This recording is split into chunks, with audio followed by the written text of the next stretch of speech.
What if Ahsoka stopped Anakin from killing Dooku? That's our story for today, and it's got a lot of lightsaber duels, so down in the comments, let me know your favorite lightsaber duel from all of Star Wars, and let's get right into it. Our story begins inside of a Republic Venator, as Ahsoka Tano and Bo-Katan are asking the Republic, mainly Anakin and Obi-Wan, to come to Mandalore with them, help free the system from Maul. The former Sith Lord was using the neutral planet as a base of operations for his crime organizations, and his influence over Minister Olmec was hurting the people. Obi-Wan was hesitant to interfere with the neutral Mandalore, as it would start a new mini-war, but he said he would speak to the Council. So he went to contact the Jedi, leaving Bo-Katan, Ahsoka, and Anakin alone to discuss all of this, and for Anakin and Ahsoka to truly try and talk for the first time since Ahsoka left the Order. She remarked that Anakin and Obi-Wan have not changed, and Anakin said perhaps that's a good thing, before walking her through the ship to reunite with Rex and the men of the 501st. They all painted their helmets orange in honor of her return, as they never really got to say goodbye. Ahsoka was beyond loyal to the clones, and to the clones, loyalty meant everything. Anakin was gifting Ahsoka a special pair of blue lightsabers, when suddenly, alarms began blaring through the ship. The clones sprang into action as Obi-Wan sprinted into the hangar, informing Anakin, Ahsoka, and Bo that Coruscant was under attack, and they've been called back to the planet immediately. All four of them considered their options, and Bo said she had an idea. She would have to trust her people to get out for just a bit longer on Mandalore, to just hold out until they could return, and she told the Jedi that she and Ahsoka would come with them to Coruscant. Bo had around 50 Mandalorians available that could come with them, as well as their ships, and perhaps they could turn the tide of the Coruscant battle. And when it is over, she will personally speak to the Jedi Council. Anakin, Obi-Wan, Ahsoka, and Rex all looked to each other. This sounded like a great plan to them. So the entire 501st, plus the Mandalorian Resistance, took off for Coruscant. Within the hour, the 501st fleet would emerge from hyperspace, and for a split second, no one moved as every Jedi, clone, and Mandalorian took in the sheer size of this battle. Hundreds of ships from both sides littered the air, and reports from the ground were not much better. While in hyperspace, the Jedi had received a personal mission. They were to rescue the Chancellor from Grievous's ship. So Anakin, Obi-Wan, and Ahsoka took off in Jedi fighters through space along with around half of the Mandalorians, and all of the pilots of the 501st. Rex and most of the men were deployed to the ground with Bo-Katan and the rest of the Mandalorians to help push the Separatists back in what was proving to be the most bloody battle the galaxy had seen in centuries.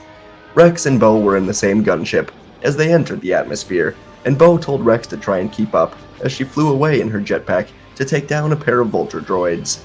Rex muttered "Mandalorians" and shook his head as the gunship landed on the ground, and he sprinted into battle with Jesse, Oppo, and a wave of his men. They grouped up with Mace Windu, and Windu began guiding the clones on exactly where to go.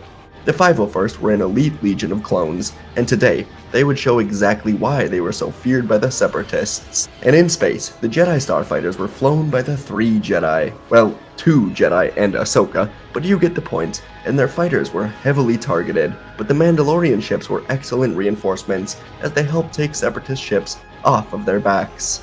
Oddball and Ursa Wren flew side by side, taking out droid ships, and before long, the 3 Jedi skidded into the hangar of the Invisible Hand, taking out the droids and having R2 locate the Chancellor. He was in the Spire, and together, the 3 of them began their mission to rescue Palpatine. Inside of the Spire, Dooku was standing next to the captured Palpatine as Grievous informed him of the Jedi's arrival. Dooku looked to the security cams and was surprised to see Ahsoka Tano with Skywalker and Kenobi.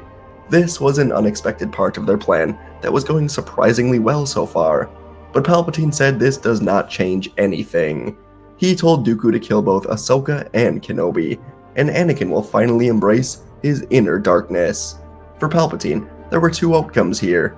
Anakin will either kill or capture Dooku, and with the death of his friends, he will turn against the Jedi, joining the dark side to ensure that he is powerful enough to never lose someone important again, like Padme Amidala.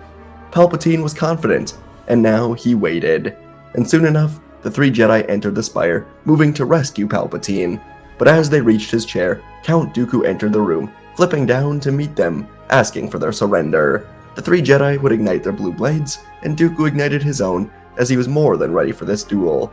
The end of the war has come at last. the three Jedi charged forward, attacking in perfect harmony. Their chemistry from countless battles during the war reignited in this moment. Anakin's powerful strikes combined with Obi-Wan's defensive moves kept Dooku backing up, waiting for an opening that would never come. While Ahsoka's agility and strength caught the seasoned Sith Lord off guard, she darted around Dooku, her dual lightsabers creating a whirlwind of strikes, forcing Dooku to retreat up the stairs and send battle droids at the Jedi. He regathered himself and realized he may have underestimated the trio. That would not happen again, he thought to himself. And as the battle raged on, the three Jedi were pressing their strengths together. Anakin's assault and Ahsoka's ability to perfectly balance Anakin's weaknesses kept Dooku off balance, while Obi-Wan's patient strikes finally sliced through Dooku's robes. With a smile, Obi-Wan told Dooku he's going to have to do better than that. The Sith Lord found himself increasingly cornered and annoyed. His elegant parries and counters were barely keeping up with the onslaught. Ahsoka leapt over Dooku, her blade slicing dangerously close to his head, causing him to stumble down the stairs now, and Anakin seized this opportunity, landing a powerful blow that nearly disarmed the Count. But just as victory seemed within their reach, Dooku summoned a surge of lightning, knocking Obi-Wan off of his feet and into the wall, where he suddenly lay unconscious. Dooku was angry, and he wasn't afraid to use this anger. With Obi-Wan incapacitated, Dooku turned his focus to Ahsoka, hurling her across the room with a powerful force push. She crashed into the floor, her sabers skidding out of reach, and alone Anakin now faced Dooku, his anger fueling his attacks as Dooku strategically goaded Anakin into using his hate, fear, and anger. The duel intensified, and Anakin's new ferocity overwhelmed the Sith Lord, and in a final brutal exchange, Anakin severed both of Dooku's hands, dropping the Sith Lord to the floor on his knees. Anakin held both sabers in an X across Dooku's neck. He felt the power flowing through him, the power he'd only felt once before while cutting down the Tuscans on Tatooine. It felt good. And as Palpatine was telling Anakin to kill Dooku, he was about to do it when Ahsoka got back up, yelling at Anakin from across the room. She told Anakin not to listen to Palpatine. It's not the Jedi way. Dooku is defenseless. Anakin said that Dooku has killed so many. He's led this entire war. He doesn't deserve to live.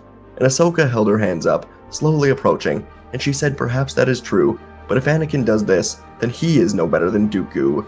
She touched Anakin's hands, helping him put away the sabers, and then Ahsoka used the Force to knock out the vulnerable Dooku as they locked his wrists in handcuffs.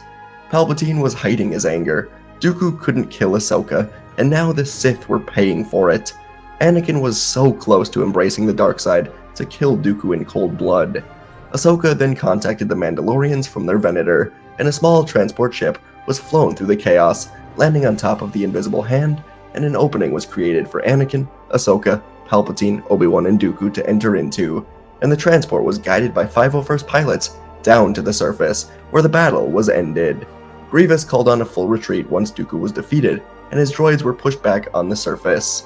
The Republic won, though Coruscant would be recovering and cleaning up for months on end. The Mandalorian ship landed in front of the executive building, where Mace Windu was waiting with a group of senators. Obi-Wan was now awake, and together he and Anakin dragged Dooku over to them, as Dooku was taken into custody inside of a maximum security cell built to restrain Force users. And while Anakin went with Palpatine and the senators, Mace Windu took Obi-Wan and Ahsoka back to the temple to discuss how everything went, and how Anakin was able to defeat Dooku. As the Jedi shuttle moved through Coruscant, Windu expressed that he really disliked the relationship between Anakin and Palpatine. He said there is something between them, something new, both powerful and dangerous, and Ahsoka now recalled what she saw in the Spire, as Palpatine was basically ordering Anakin to murder Dooku, and she told the two Jedi about this. Obi-Wan was knocked out for this moment, but both him and Windu were now deep in thought. It was no secret that Palpatine craved power. This war dragging on was proof of that. But what motivation would Palpatine have to want Dooku executed? There were a few reasons, but none of them were comforting, and Windu would ask Ahsoka to deliver this report to the Council. She agreed, and as they arrived at the temple, Bo-Katan and a few of her allies were waiting as they requested to speak with the Council as well. Obi-Wan said they were a great help in the battle, and there's no guarantee they could have won without them, so the Council will hear them out after Ahsoka's report. Ahsoka would soon speak to the Council, and as everyone heard that Palpatine wanted Anakin to murder Dooku, they began cycling through theories. Sazy-Tin said that perhaps Palpatine just wanted Dooku dead to show that capturing him was a mistake, and for the Republic to show strength in the face of this battle. Kiadimundi said that it is possible Palpatine is working with the Sith, and the Sith decided Dooku's time was up. And Yoda had the prevailing theory that maybe Dooku has information about Palpatine that the Chancellor cannot afford to be known. Either way, two things were thought to be true from all of this. One, the Jedi need to speak with Dooku very soon. And two, Anakin must be separated from Palpatine. It's clear the Chancellor is trying to influence Anakin one way or another, and that is where Bo-Katan would come in. She asked the Council for Republic support in getting rid of Maul. Her people are suffering, and perhaps if the Jedi take care of Maul, then Mandalore will consider joining the Republic. The Mandalorians and Jedi have been hostile to each other for far too long. The Council would discuss this, and they decided it was the perfect excuse to get Anakin off planet. So while Anakin was talking to Padme, discussing her pregnancy, he was so excited to spend time with her again, but he received a message from the Council. He's been assigned to the siege of Mandalore. Anakin could feel the war was so close to ending. Dooku was dead, Grievous was on the run, and taking down Maul could ensure that no other threats rise after the Separatists. So Anakin begrudgingly accepted the mission, and once more apologized to Padme, promising to return soon. He would soon meet Ahsoka, Rex, the 501st, and the Mandalorians in the Republic hangar as they took off together for Mandalore. They took off late in the evening, and they would spend most of the trip catching up with Ahsoka while putting together battle plans. And meanwhile, on Coruscant, as the sun set on the city planet, Chancellor Palpatine retired for the night and became Darth Sidious. His mission tonight was simple. He had to kill Dooku before Dooku exposes him to the Jedi. Sidious took a risk in trying to get Anakin to kill Dooku. Were Anakin successful, then Dooku would be dead, and Anakin would be ready to take his place as the Sith apprentice. But now Dooku was alive, and he knew Sidious's true intentions were to discard of him. So Sidious needed Dooku dead today. Sidious would use the underground tunnel to move through Coruscant until he was right underneath the Republic prison. He used the Force to sense that the guards were not around, and he cut a hole in the floor, moving like a shadow through the halls. Sidious used the Force to distract any guards, and before long, he would see Dooku's cell. Sidious blasted a bit of lightning into the control panel to open the door, and he slipped inside, only to find it completely empty. He was too late. The Jedi already had Dooku, and a second later, a voice behind Sidious said, "Surrender, Sith Lord, you're trapped." And the lightsabers of Saesee Tiin, Aegon Kolar, Kit Fisto, Shaak Ti, and 5 other Jedi Knights ignited. Sidious fell into a Jedi trap. He was heavily outnumbered. But it did not matter. Windu and Yoda were not here, and without turning, Sidious suddenly threw his saber through the air, and it cut off the heads of 2 of the Knights.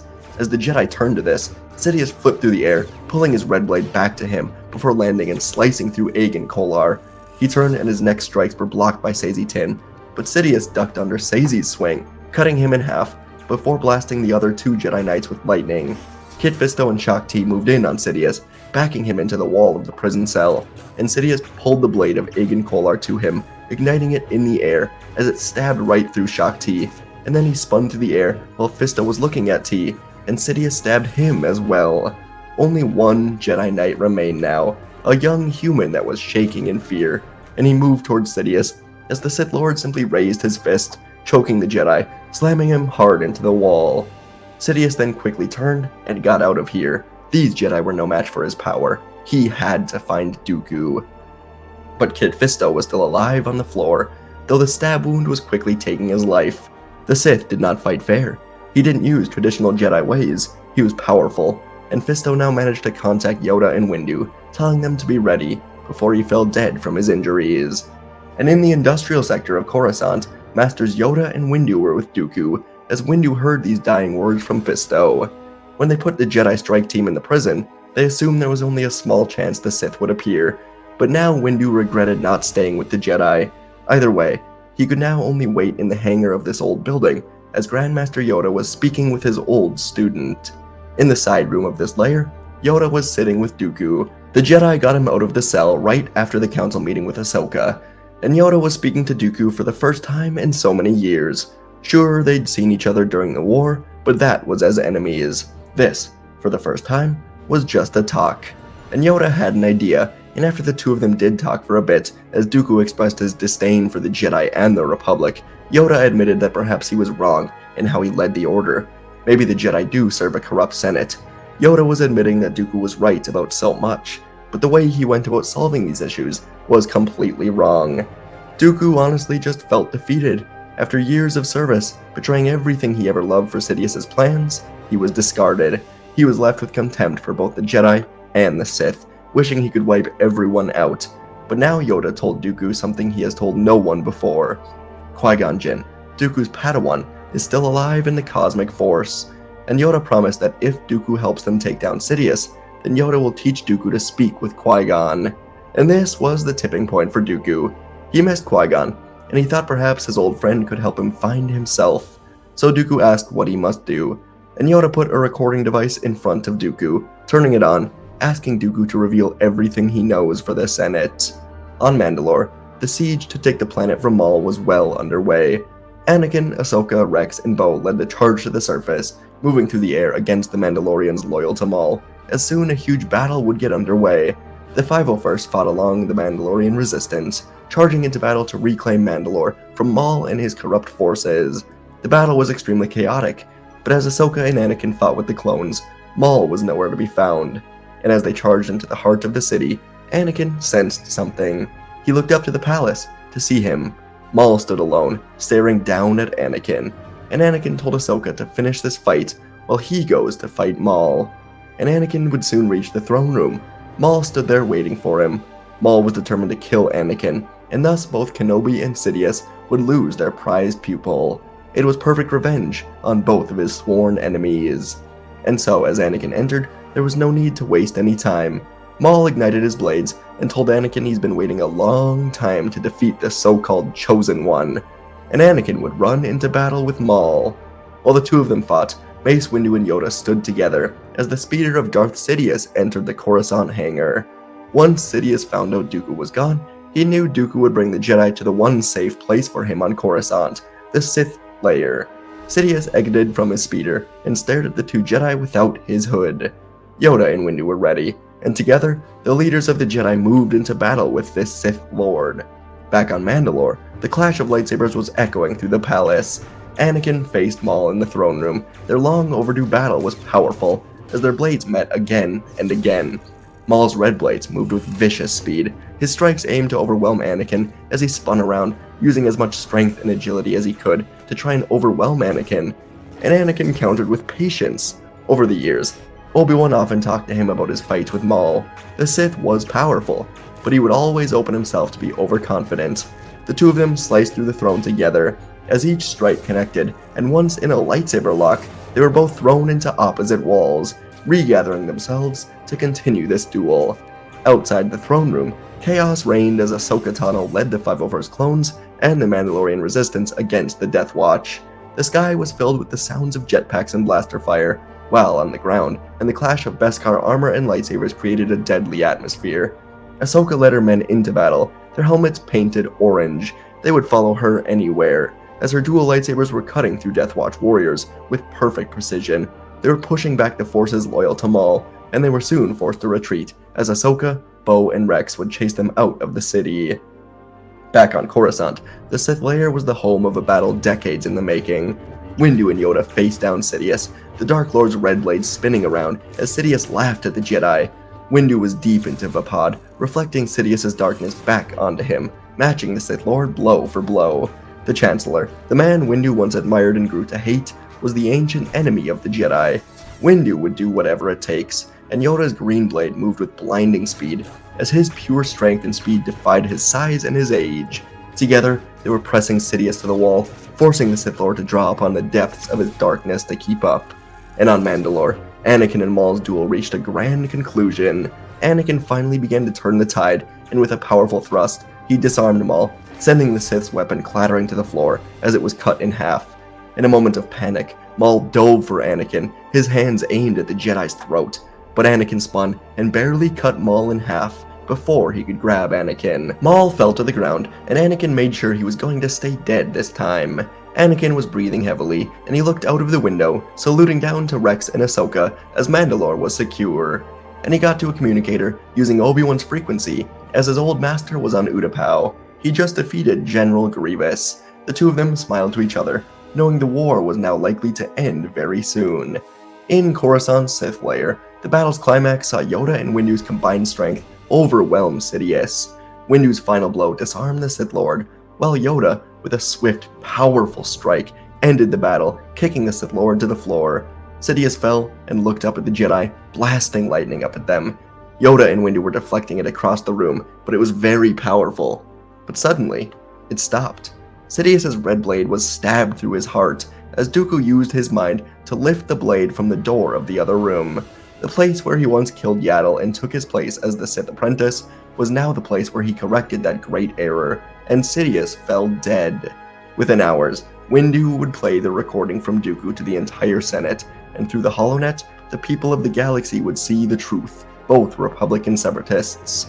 Dooku went through everything from him leaving the Order, meeting Sidious, Sifo-Dyas, Kamino, the clones, creating the war with Palpatine, and just overall exposing the Chancellor as the corrupt Sith that he was. Windu told the Senate that Dooku was gone, killed by Palpatine, but in reality he was retired on Tython, as Yoda helped him connect with the Force and learn to speak with Qui-Gon, living out his final years with new mechanical hands as a hermit in the light side of the Force. Did he deserve this? Perhaps not, but Yoda promised him he would do this, and so he granted this promise. In time, a grand funeral was held at the temple for the Jedi that fell to Sidious, and it was a great moment of reflection for the Jedi, as they all wanted to be better for years to come. Anakin would finally reunite with Padme for good, and they would raise Luke and Leia together, as Anakin was made a master and allowed to stay in the Order, as Ahsoka rejoined the Order as well. Mandalore would join forces with the Republic, under the rule of Bo-Katan, while the Republic was under Chancellor Mon Mothma. In time, Obi-Wan would train Leia, and Ahsoka would train Luke, as Anakin and Padme watched over all of them together. And folks, that is where our story ends today.